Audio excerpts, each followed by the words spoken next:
روایت کے مطابق ایک رات کو جب بادشاہ اور بیربل بیس بدل کر شہر کا گشت کر رہے تھے، دونوں کا گزر ایک حجام کی جھونپڑی کے پاس ہوا۔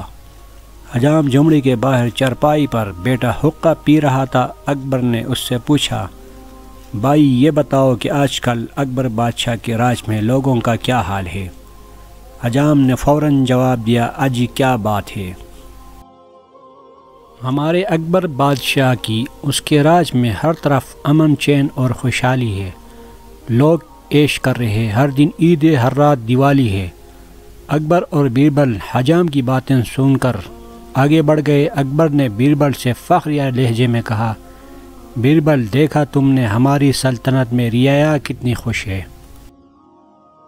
بیربل نے عرض کیا، بے شک جہاں پناہ آپ کا اقبال بلند ہے۔ چند روز بعد پھر ایک رات دونوں کا گزر اسی مقام سے ہوا۔ اکبر نے حجام سے پوچھ لیا، کیسے ہو بھائی؟ حجام نے چھوٹتے ہی کہا، اجی حال کیا پوچھتے ہو، ہر طرف تباہی بربادی ہے، اس اکبر بادشاہ کی حکومت میں ہر آدمی دکھی ہے۔ ستیاناس ہو اس منحوس بادشاہ کا۔ اکبر حیران رہ گیا کہ یہی آدمی کچھ دن پہلے بادشاہ کی اتنی تعریف کر رہا تھا، اور اب ایسا کیا ہو گیا؟ جہاں تک اس کی معلومات کا سوال تھا، عوام کی بدحالی اور پریشانی کی اطلاع اسے نہیں تھی۔ اکبر نے حجام سے پوچھنا چاہا، لوگوں کی تباہی اور بربادی کی وجہ کیا ہوئی؟